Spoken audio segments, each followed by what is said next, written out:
Salam jumpa kembali bersama dengan saya Petrus Marinusia. Dalam kesempatan yang baik ini kembali saya posting sebuah video pidato Presiden Republik Indonesia Jenderal TNI Purnawirawan Prabowo Subianto. Beliau berpidato berapi-api di sidang PBB dengan luar biasa. Dan pesan beliau adalah membela kepentingan kemanusiaan. Khususnya yang dialami saat ini Palestina. Dan pernyataan Presiden Prabowo memang mendapatkan aplaus di berbagai kalangan pemimpin dunia. Walaupun kita juga masih menyayangkan kenapa Indonesia belum ada hubungan bilateral dengan Israel, supaya Indonesia bisa berkontribusi, berkomunikasi, memediasi Israel dengan Palestina. Tapi kita hanya sekedar berpihak, tapi tanpa bertindak apa-apa, hanya sekedar mengecam. Nah, pidato ini sangat bagus. Kita saksikan terlebih dahulu sebelum saya memberikan komentar yang lebih lanjut. Selamat menyaksikan. His Excellency, Mr. Antonio Guterres, Secretary General of the United Nations, Her Excellency, Madam Annalena Baerbock, President of the United Nations General Assembly,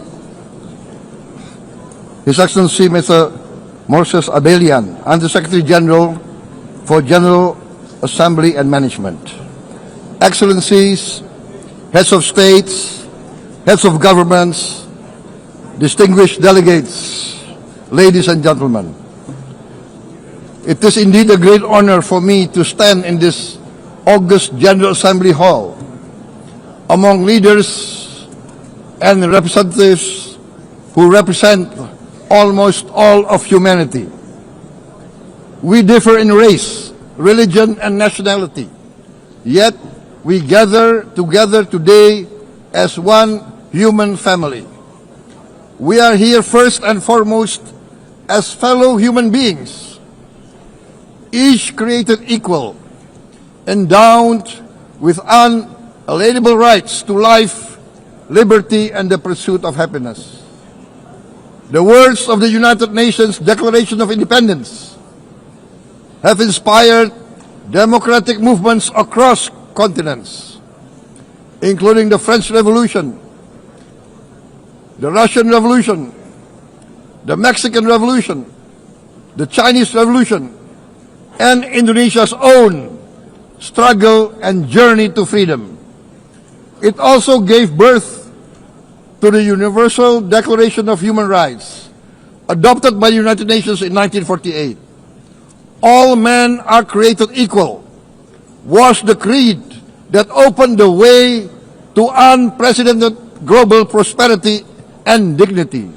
And yet, in our own era of scientific and technological triumphs, an era capable of ending hunger, poverty, and environmental ruin, we also continue to face today grave dangers, challenges, and uncertainties. Human folly, fueled by fear, racism, hatred, oppression, and apartheid threatens our common future. My country knows this pain. For centuries, Indonesians lived under colonial domination, oppression, and slavery. We were treated less than dogs in our own homeland. We Indonesians know what it means to be denied justice and what it means to live in apartheid, to live in poverty, and to be denied equal opportunity. We also knew what solidarity can do in our struggle for independence, in our fight to overcome hunger, disease, and poverty.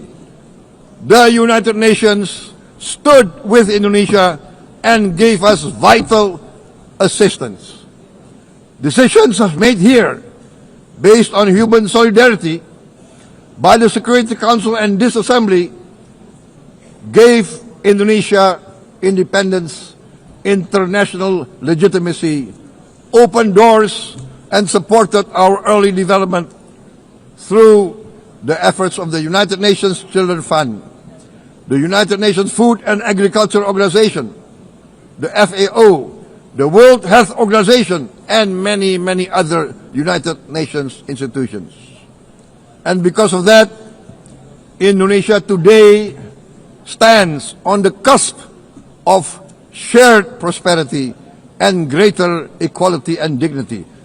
Madam President, Excellencies, our world today is driven by conflict, injustice, and deepening uncertainty. Every day we witness suffering, genocide, and blatant disregard for international law and human decency. In the face of these challenges, we must not give up. As the United Nations Secretary General said, we cannot give up. We cannot surrender our hopes or our ideals. We must draw closer, not drift apart. Together we must strive to achieve our hopes, our dreams. The United Nations was born from the ashes of the Second World War that claimed scores of millions of lives. It was created to secure peace, security, justice, and freedom for all.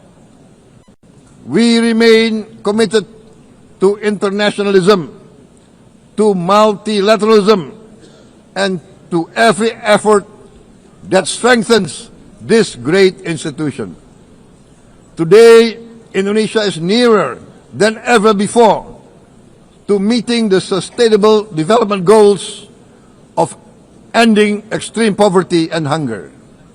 Because years ago, this very chamber chose to listen and uphold social and economic justice. We will never forget. And today, we must never be silent while Palestinians are denied that same justice and legitimacy in this very hall. Excellencies, Thucydides warned, the strong do what they can, the weak suffer what they must. We must reject this doctrine. The United Nations exist to reject this doctrine. We must stand for all, the strong and the weak. Might cannot be right. Right must be right. Indonesia today is one of the largest contributors to United Peacekeeping Forces. We believe in the United Nations. We will continue to serve where peace needs guardians, not with just words, but with boots on the ground. If and when the United Nations Security Council and this great assembly decide Indonesia is prepared to deploy 20,000 or even more of our sons and daughters to help secure peace in Gaza or elsewhere, in Ukraine, in Sudan, in Libya, everywhere when the peace needs to be enforced, peace needs to be guarded, we are ready. We will take our share of the burden, not only with our sons and daughters, we are also willing to contribute financially to support the great mission to achieve peace by the United Nations. Madam President, Excellencies, I propose to this Assembly a message of hope and optimism. grounded in action and execution. Today, we heard the speech of Madam President, the President of the United Nations General Assembly. Yes, it is true what she said. Without the International Civil Aviation Organization, will we be here today? Will we sit in this great hall? Without the United Nations, we cannot be safe. No country can feel secure. We need the United Nations, and Indonesia will continue to support the United Nations. Even though we still struggle, but we know the world needs a strong United Nations. The world's population is growing. Our planet is under strain. Food, energy, and water insecurity haunt many nations. We choose to answer these challenges directly at home and to help abroad wherever we can. This year, Indonesia recorded the highest rice production and grain reserves in our history. We are now self-sufficient in rice, and we are starting now to export rice to other nations in need, including providing rice for Palestine. We are building resilient food supply chains, strengthening farmer productivity, investing in climate-smart agriculture to ensure food security for our children and for the children of the world. We are confident in a few years' time, Indonesia will be the granary of the world. As the world's largest island state, we testify before you that we are already experiencing the direct consequences of climate change, particularly the threat of rising sea levels. The sea level on the north coast of our capital city is increasing by 5 centimeters every year. Can you imagine in 10 years? Can you imagine in 20 years? For this, we are forced to build a giant seawall, 480 kilometers in length. It will take us maybe 20 years, but we have no choice. We have to start now. Therefore, we choose to confront climate change not by slogans, but by immediate steps. We are committed to meeting our 2015 Paris Agreement obligations. We aim to achieve net zero emission by 2060, and we are very confident we can achieve net zero emission much earlier. We aim to reforest more than 12 million hectares of degraded forest, to reduce forest degradation, to empower local communities with quality green jobs for the future. Indonesia is shifting decisively from fossil fuel-based development towards renewable-based development. From next year, most of our additional power generation capacity will come from renewables. Our goal is clear: to lift all of our citizens out of poverty and make Indonesia a hub for solutions to food, energy, and water security. Madam President, Excellencies, we live in a time when hatred and violence can seem to be the loudest voices. But beneath this loud noise lies a quieter truth, that every person longs to be safe, to be respected, to be loved, and to leave a better world to their children. Our children are watching. They are learning leadership, not from textbook, but from our choices.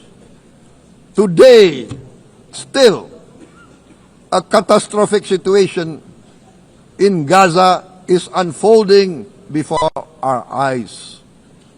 At this very moment, the innocent are crying for help, are crying to be saved. Who will save them? Who will save the innocent? Who will save the old and women? Millions are facing danger at this very moment. As we sit here, they are facing trauma. They are facing irreparable damage to their bodies. They are dying of starvation. Can we remain silent? Will there be no answer to their screams? Will we teach them that the human family can rise to the challenge? Madam President, we must act now. Many speakers said that. We must stand for a multilateral order where peace, prosperity, and progress are not the privilege of a few, but the right of all. With a strong United Nations, we can build a world where the weak do not suffer what they must, but live the justice that they deserve. Let us continue humanity's great journey of ideals, the selfless aspirations that created the United Nations. Let us use science to uplift, not use science to destroy. Let rising nations help others to lift themselves. I am convinced that the leaders of the great world civilizations of the West, of the East, of the North, of the South, leaders of America, Europe, of India, China, the Islamic world, the whole world, I am convinced they will rise to their role demanded by history. We are all hopeful that the leaders of the world will show great statesmanship, great wisdom, restraint, humility, overcome hate, overcome suspicion. Madam President, distinguished delegates, we are greatly heartened by the events of the last few days, where significant leading countries of the world have chosen to side with history, to choose the right side of history, the path of the moral high ground, the path of rectitude, the path of justice, the path of humanity, to shun hatred, to overcome suspicion, and to avoid the use of violence. The use of violence will beget violence. No one country can bully the whole community of the human family.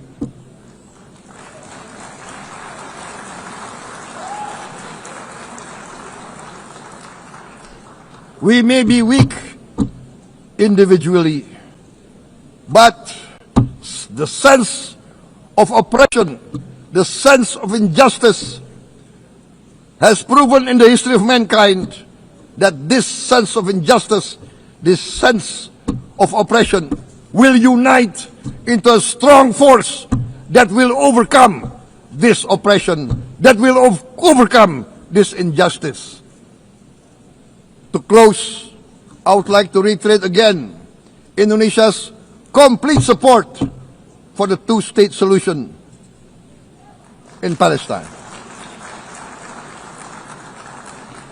We must have an independent Palestine, but we must also recognize, we must also respect, and we must also guarantee the safety and security of Israel. Only then we can have real peace,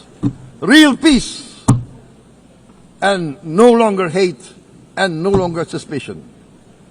The only solution is this two-state solution. Two descendants of Abraham, must live in reconciliation, peace, and harmony. Arabs, Jews, Muslims, Christians, Hindus, Buddhists, all religions, we must live as one human family.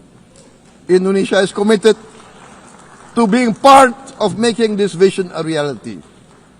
Is this a dream? Maybe, but this is the beautiful dream that we must work together towards. Let us work towards this noble goal. Let us continue humanity's journey of hope, a journey started by our forefathers, a journey that we must complete. Thank you. Wassalamualaikum warahmatullahi wabarakatuh.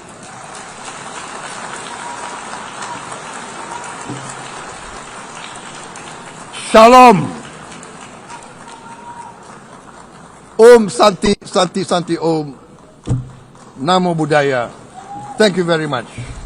May God bless us all. May peace be upon us. Thank you very much.